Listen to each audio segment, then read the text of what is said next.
Assalamu alaikum everyone.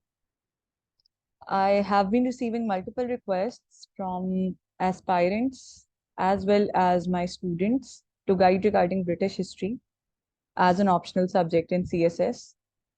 So the purpose of the video today is to give a brief overview regarding the subject of British history.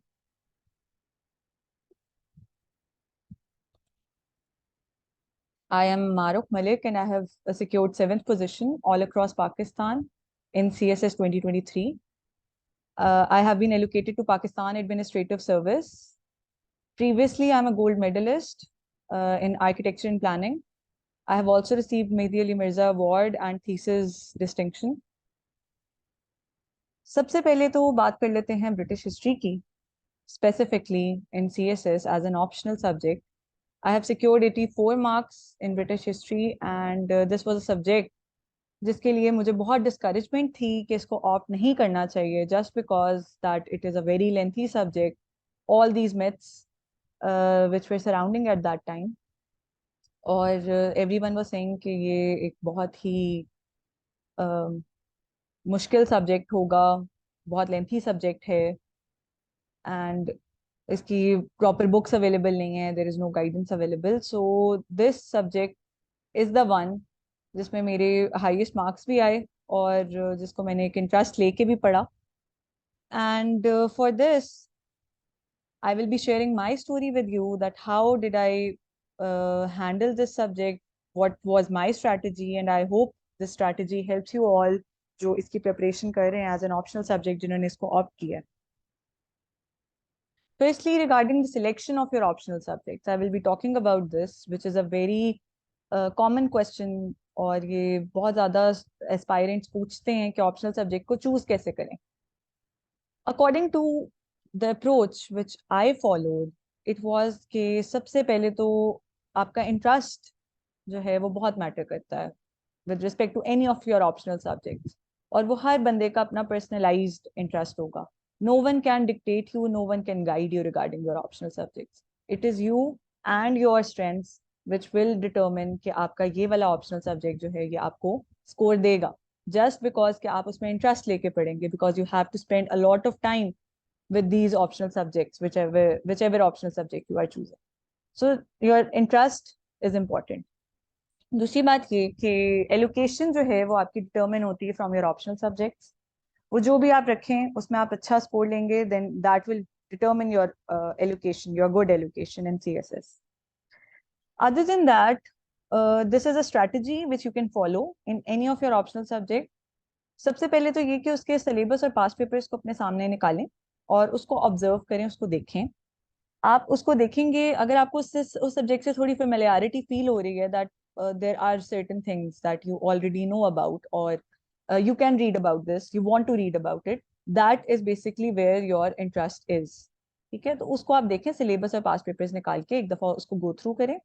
वो आपको एक वो जो है ना kick start देगा regarding the selection of your optional subject. कोई भी आपको अच्छा सब्जेक्ट लग रहा है उसके सिलेबस और पास्ट पेपर्स को गो थ्रू कर लें. That is a very sincere advice I can give you all. अगली चीज ये कि सारों को जो आपको इधर उधर से गाइडेंसेस मिल रही होती है ना, जो सारे गाइड कर रहे होते हैं, उन जरूरी नहीं है वो सही गाइडेंस हो, तो इधर उधर सबको ना फॉलो करें. You have to stick to yourself, you have to be specific with your preparation, you have to follow what your interests dictate you. You don't have to follow any advice from any other person. तो सबसे पहले तो भेड़ चाल के पीछे ना चलें और अपने सब्जेक्ट की सिलेक्शन इस तरह से करें कि वो आपके अकॉर्डिंग हो. तो अपने बैकग्राउंड को देखें, अपनी नॉलेज को देखें, अपने इंटरेस्ट को देखें और अपनी पर्सनैलिटी को देखें और उसके अकॉर्डिंग अपने ऑप्शनल सब्जेक्ट को चूज करें कि ये वाला सब्जेक्ट चूज नहीं करना, ये वाला चूज करना है. So this is not a recommended option. ठीक है, choose what you want to do. And the subject of British history और एनी अदर ऑप्शनल जो मैंने पिछले भी ऑप्शनल्स पे डिस्कशन की है regarding town planning and urban management, anthropology, these were also the two subjects which were discouraged at that time and everyone was saying कि ये नहीं ऑप्ट करने चाहिए. so these were the three subjects जिन्होंने मुझे बहुत अच्छा स्कोर दिया. और ये वो चीज़ होती है कि आप अपनी स्ट्रेंथ्स को आइडेंटिफाई खुद ही कर सकते हैं. then these optional subjects will help you in your interview phase also. So you have to stick to that subject for a long period of time. So choose these subjects wisely. अब आ जाते हैं कि British history क्या है. British history का जो subject है, is it to lengthy? उसका सिलेबस क्या है? ब्रिटिश हिस्ट्री के अंदर कौन कौन सी डोमेन्स को कवर करना होता है? We will be discussing that. पहली चीज तो ये कि ब्रिटेन कहाँ है, उसकी लोकेशन क्या है, उसकी ज्योग्राफी क्या है, सबसे पहले वो चीज देख लें. तो Britain is an island which is located in the northwestern coast of Europe.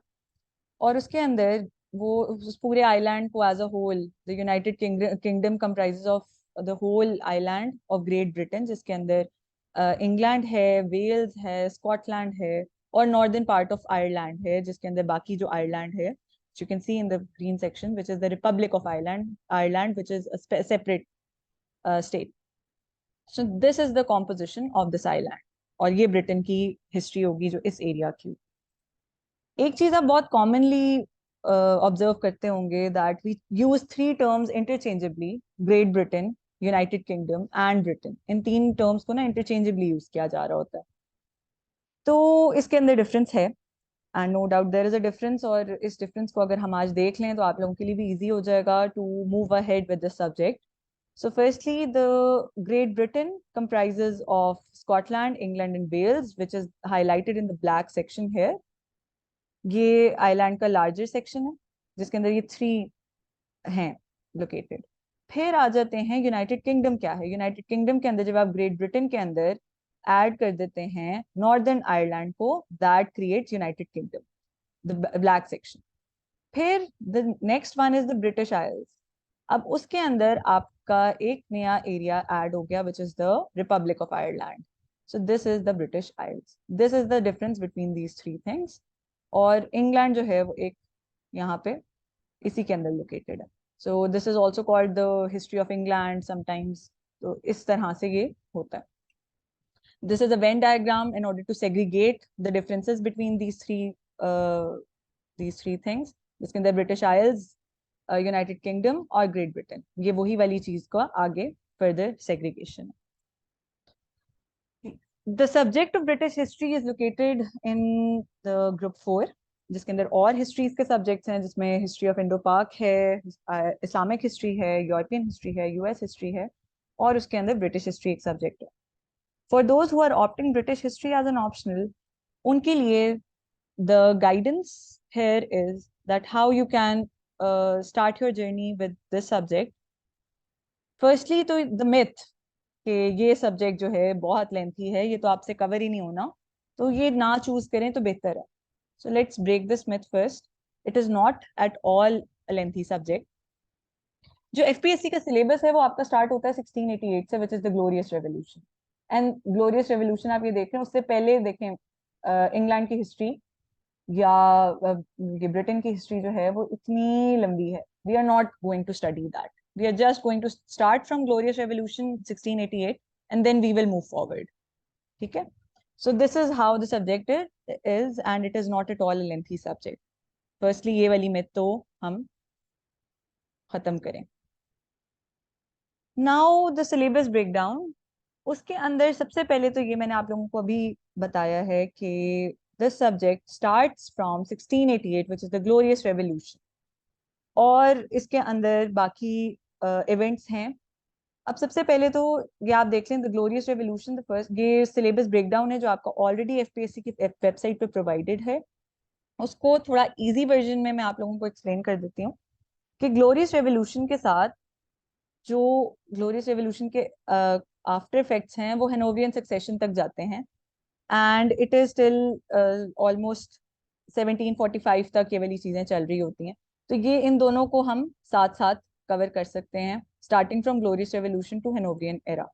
और उसके अंदर होता ये कि जो पार्लियामेंट्री सुप्रीमेसी उस टाइम पे स्टार्ट हुई और हेनोवियन सक्सेशन हुई, जिसके अंदर फिर नेक्स्ट चीज हुई विग ओलिगार्की, जो आप लोगों को यहाँ पे टर्म नजर आ रही है. तो that was a Whig party जो कि जिसकी ओलिगार्की डेवलप हुई, and that was at that time. So you can prepare this thing as a whole, और इसको आप एक स्टोरी की तरह जब प्रिपेयर करेंगे ना, it will be really easy for you to prepare it.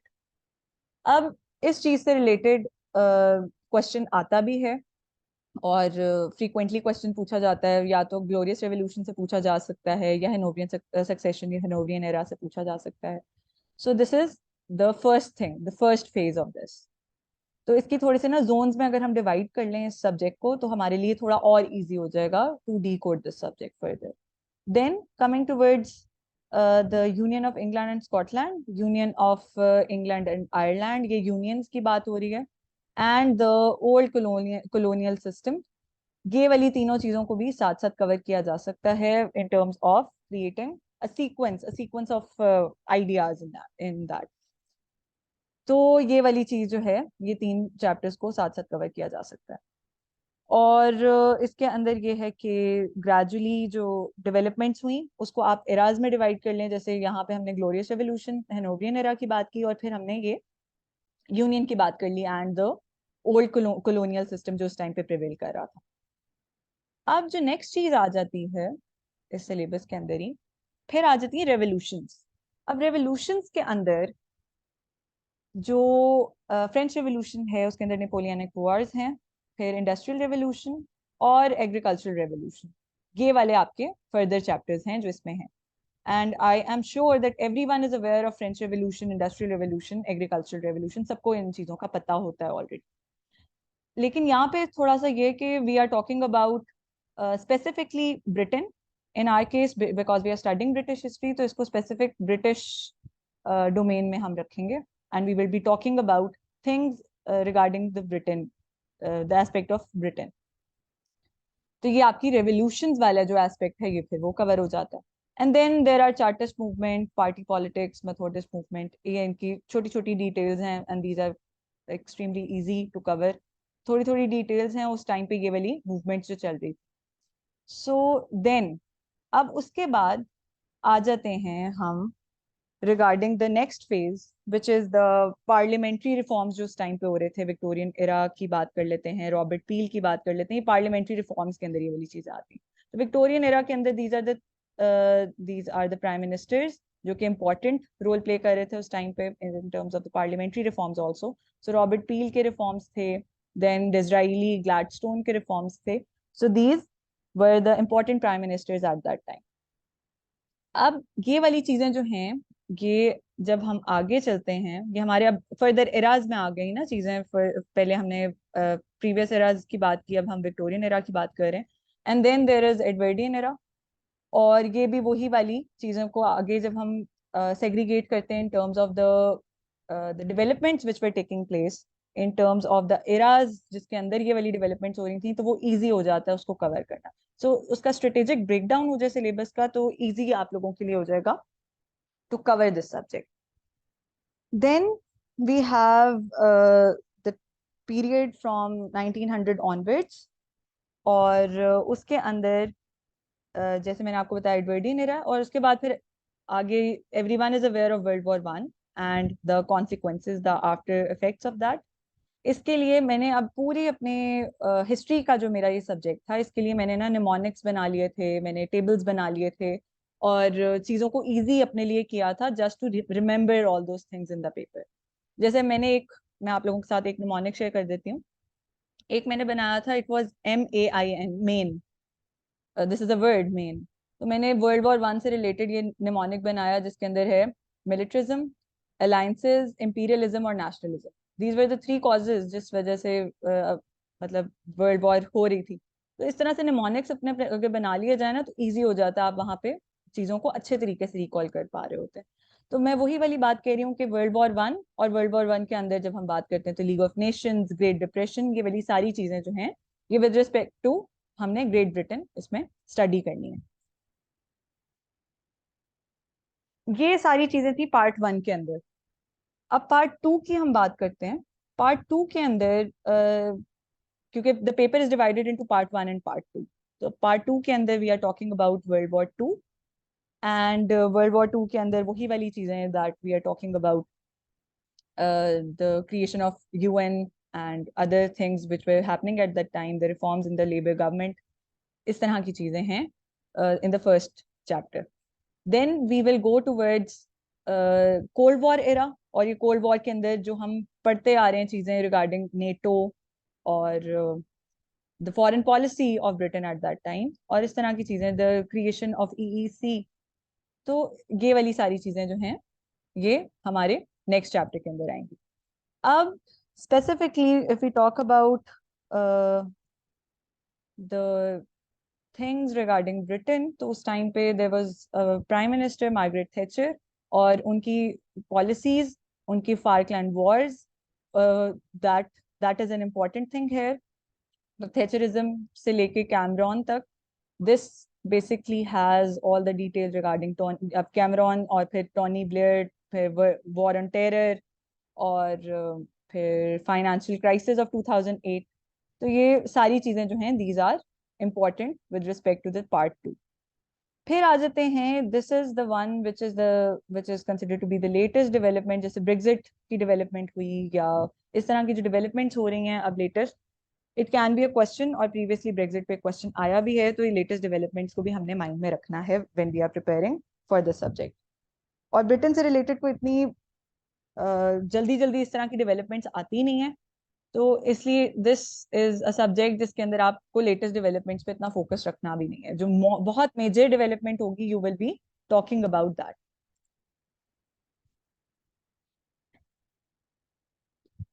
अब मेरी स्ट्रैटेजी क्या थी? मेरी स्ट्रैटेजी ये थी कि I created tables, I created, जैसे मैंने निमोनिक्स बताया आप लोगों को, तो मैंने इस तरह से सारा जो सीक्वेंस था ना, sequence of idea, sequence of events, sequence of developments, उसके लिए मैंने टेबल्स क्रिएट कर लिए थे कि किस एरा में क्या चीज हो रही. स्टार्टिंग फ्रॉम 1688 मैंने पूरा एक टाइमलाइन क्रिएट कर ली अपने लिए, अपने ईज के लिए, कि उस टाइम पे और कौन कौन से इवेंट्स हो रहे थे. अदर देन दीज मैंने और भी फर्दर अपने ईज के लिए इसके अंदर सारे इवेंट्स को शॉर्ट लिस्ट कर लिया था. एंड टिल ये चार्ल्स थ्री, यहाँ पे जो अब तक प्राइम मिनिस्टर्स हैं उन तक, I created a table out of it. So this was my strategy. इसके अंदर this is just an idea है, इसके अलावा I had a detailed table with all the notable events those were happening at that time. तो वो idea रहता है कि किस एरा के अंदर कौन सी डेवलपमेंट्स हो रही. उससे ये होता है कि जब आपसे एरा से रिलेटेड कोई क्वेश्चन होगा, आप वो भी जवाब दे सकते हैं. मोनार्क से रिलेटेड क्वेश्चन होगा, वो भी जवाब दे सकते हैं. प्राइम मिनिस्टर से रिलेटेड क्वेश्चन होगा, आप उसका भी जवाब दे सकते हैं. तो इसको स्ट्रेटेजिकली लेके चलें, it will be easy for you. Then we come towards another part of my strategy, which was creation of flow charts. याद रखने के लिए, रिटेंशन अपनी इजी करने के लिए फ्लो चार्ट्स मैं बनाया करती थी for better understanding, and this was another strategy. This is my paper attempting technique जो मैंने यूज की थी ड्यूरिंग माय प्रिपरेशन, विच आई मैंने बहुत एंड तक इसको थोड़ा और रिफाइन कर लिया था. दिस वाज द वन जो कि मैं स्टार्ट में यूज किया करती थी, and by the end of my preparation the paper attempting techniques were a little different from this. तो ये सारी मेरी स्ट्रैटेजी थी ड्यूरिंग माय प्रिपरेशन. अब जो इम्पोर्टेंट बात है वो ये है कि पास्ट पेपर एनालिसिस और पास्ट पेपर की रिक्वायरमेंट. पास्ट पेपर से आपको आइडिया हो जाएगा कि आपने अपनी डोमेन को, अपनी डायमेंशंस को कितना हॉरिजॉन्टली एक्सीड करना है और कितना वर्टिकली लेके चलना है, कितनी डेप्थ आपने कवर करनी है इस सब्जेक्ट की. तो ये आपके जो हैं नोट स्टार्ट में दिए होते हैं. There are 20 MCQs that you have to cover, and 80 marks का सब्जेक्टिव पेपर होता है, which is divided into further 2 parts. तो पार्ट जो 2 है उसके अंदर से you have to attempt 2 questions, and जो पार्ट 1 है उसके अंदर से you have to attempt 2 questions, and part 2 के अंदर से भी you have to attempt 2 questions. तो इस तरह से this is the paper is divided. MCQs इस तरह से सारे अवेलेबल होते हैं आपके. 20 MCQs होते हैं, you have to solve those, and then you have to come towards the subjective portion. इसके अंदर से 2 आपने सेलेक्ट करने होते हैं, और इसके अंदर से सेक्शन 2 में से भी you have to select 2 and you have to answer those. So in total 4 questions. Past paper analysis for example 2016 का पेपर है, तो 2016 में जैसे हमने अभी सिलेबस ब्रेकडाउन की बात की थी, फ्रेंच रेवोल्यूशन, रिफॉर्म एक्ट, तो ये prime ministers during the Victorian era. तो इस तरह से यू कैन सी के जो आपके सिलेबस में लिखी हुई चीजें वो किस तरह से पूछी जा रही हैं, या किस तरह से वो रिकरिंग तरीके से एग्जामिनर पूछ रहा है. Margaret Thatcher, then David Cameron का फिर से यहाँ पे क्वेश्चन है, then there are short notes regarding world war and treaty of Berlin. Then coming towards the next paper 2017, ये आप लोगों के लिए एक आइडिया है कि आप इस तरह से अपने प्रिपरेशन को लेके चल सकते हैं just by seeing the past papers and analyzing what is being asked in those papers। तो यहाँ पे भी वही वाली चीज, बिग ओलिगार्की, इंडस्ट्रियल रेवोल्यूशन, ये वही वाली चीजें जो आप लोग अभी जिन चीजों से इंट्रोड्यूस हो चुके हैं in the syllabus breakdown, chartist movement और ग्लैडस्टोन की policy. Eastern question, it was regarding the Ottoman Empire, then the Commonwealth, Brexit। ये अब आप देख रहे हैं कि दो सेक्शंस हैं, part 1 and part 2, and these are divided into 2, और इसमें से आपने 2 सिलेक्ट करके सॉल्व करना। 2018 similar thing, glorious revolution, agrarian revolution, industrial revolution, Robert पील, पार्लियामेंट्री रिफॉर्म्स। तो ये इस तरह से ही सारी आपकी प्रिपरेशन चलेगी with respect to the analysis of the past papers, the syllabus breakdown, and then coming towards the details of each and everything by a strategic breakdown of each and everything which you will be doing। अब जो बहुत जिसको मैं बहुत important समझती हूँ वो ये है कि आपको अगर पता हो ना कि आपने कौन सी मिस्टेक्स नहीं करनी पेपर में, then you are good to go for any of the exams you are going to appear in। चाहे वो कोई भी सब्जेक्ट हो, आपका एसे का पेपर है, आपका ब्रिटिश हिस्ट्री का पेपर है, या किसी और ऑप्शनल सब्जेक्ट है। If you know the mistakes कि आपने कौन सी नहीं करनी, you will be able to ace that exam.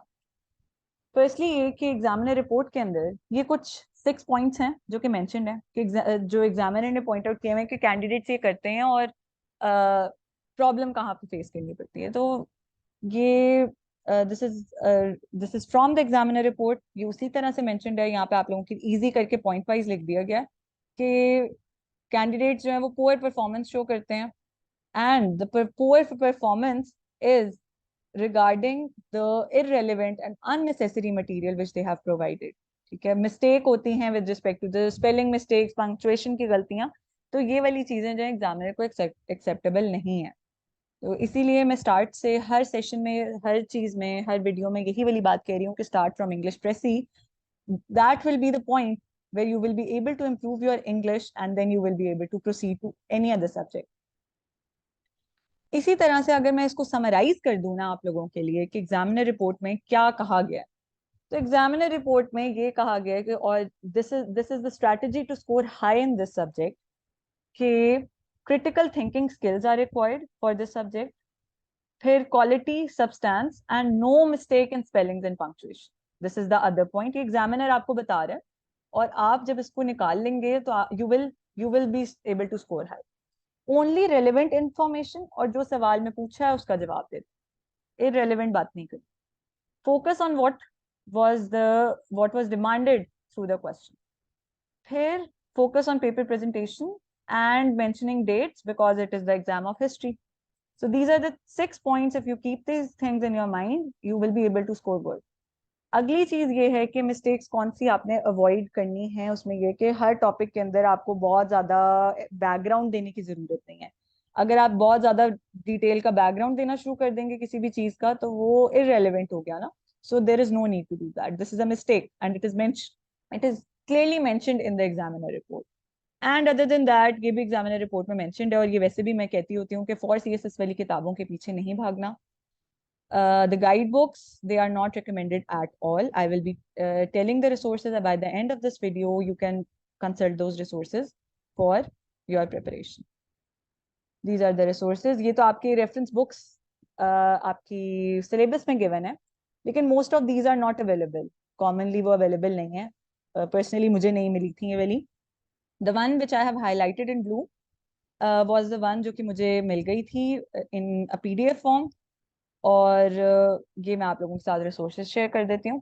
The first one is England since 1485 by V D Mahajan. You don't have to study from 1485 because the syllabus starts from 1688, तो आपने वहीं से स्टार्ट करना है।